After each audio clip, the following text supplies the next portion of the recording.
Hello and welcome back to That Writer Guy podcast. I am your host, Lyman, and today's topic is one that gets debated from time to time, and it never gets old. It is what classifies a book and how many words means what. I've heard this debated in discussions with other writers in Facebook groups and online chat rooms all over the internet, and it never seems to end. Now, I will say that this is a topic that does get debated and heated from time to time, but I'm just going to dive right in and get into it. So there's a lot of discussion regarding what defines what when it comes to word count. Word count is important when it comes to defining what type of writing you're doing, and that is what I'm discussing primarily today. When it comes to word count and definitions of what you are writing, the simplest way to put this would be to have a diagram. But with this being a podcast and not an actual full-on video, that is not possible. So what I'm going to do is I am just going to talk about it, and we're just going to go from there. Jumping right in, we're going to start with the 6-word story. Yes, that is exactly how it sounds. You write a story in 6 words. You might say this is impossible. No, it's not. Difficult? Oh yeah, it can be. One of the most famous 6-word stories was written by Ernest Hemingway, and it was For Sale, Baby Shoes, Never Worn. Just those 6 words made it so dramatic and so powerful, and that just shows you don't need a lot of words to make a powerful statement. Ernest Hemingway did it with 6 strong words, and only 6 strong words. Now, the next thing is Twiterature. Now, this is kind of crazy, but for the longest time, Twitter used to have a limit of 140 characters. That has since been negated, and there's really no limit anymore. It's a story, but at the same time, Twiterature could be considered something written within 280 characters. But it made a lot of things easier for many to write things on Twitter, but the world has also seen what it can only be called Twiterature, a story that is written in 280 characters or less. From there, it's sudden fiction, also known as microfiction, and that's really up to 100 total words. It's short, it's quick, and it can get done really well if thought out, just like the 6-word story. Flash fiction, okay, so this one is anywhere from 100 to 500 words. There are many challenges that are done in this writing world outside of the short story challenges. The reason this is a common challenge option is because of how difficult it can be to tell the full story or any story in less than 500 words. For someone who writes a lot of short stories or flash fiction, this is easy. But for someone who's used to writing longer pieces, such as novellas or novels or novelettes, or even epic fantasy and other genres, this can be quite daunting. The next one after that is short story. 500 to 7,500 words on average is the range for this type of writing. This is, other than commonly used challenge of the short flash fiction, which is up to 500 words, short stories is another form of challenge for writers, and this can still pose as a daunting task. The change of having to use only up to 7,500 words can really give you the ability to write something that has a beginning, a middle, and an end. Going from there to the next one on the list is novelette. That's 7,500 words up to 20,000 words on average, and many who write in this area are longer than a short story, but don't get quite to a novella or a novel length. This and novella are both commonly swapped by writers when discussing them, but the term is not used much anymore.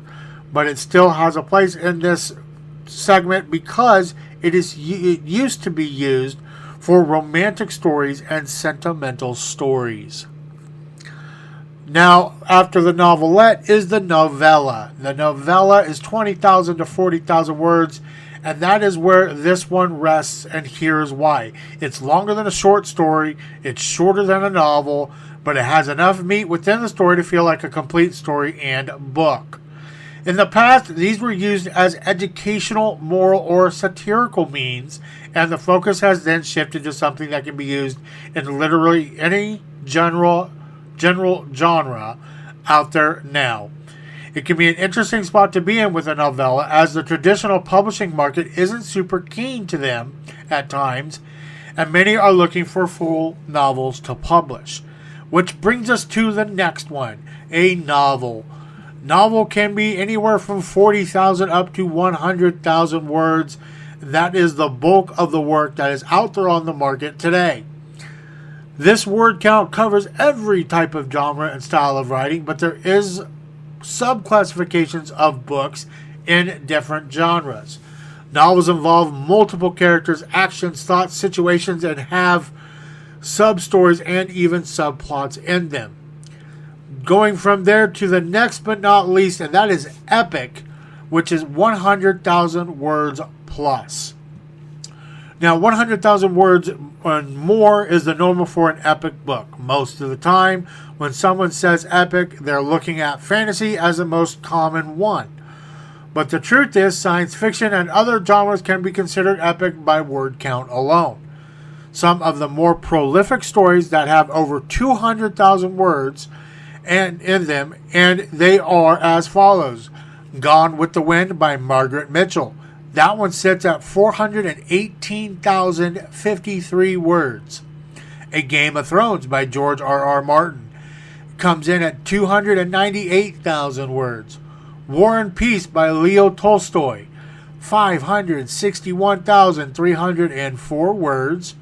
Harry Potter and the Order of the Phoenix by J.K. Rowling, 257,045 words. Moby Dick by Herman Melville comes in at 209,117 words. And then Infinite Jest by David Foster Wallace comes in at 543,709 words. Now, these are all examples that show books that can be really long, but what about books that are super short or not that long at all? There are some famous ones out there that are short, and here are some of those. Animal Farm by George Orwell. That only comes in at 29,966 words. Charlie and the Chocolate Factory by Roald Dahl comes in at just 30,644 words. The Lion, the Witch, and the Wardrobe comes in by C.S. Lewis comes in at 38,421 words. All examples of well-known books that are well less than 50,000 words, and the examples that are over 200,000 words, and those examples that I just showed show that word count can vary greatly, but doesn't mean much when it comes to popularity. So there you have it.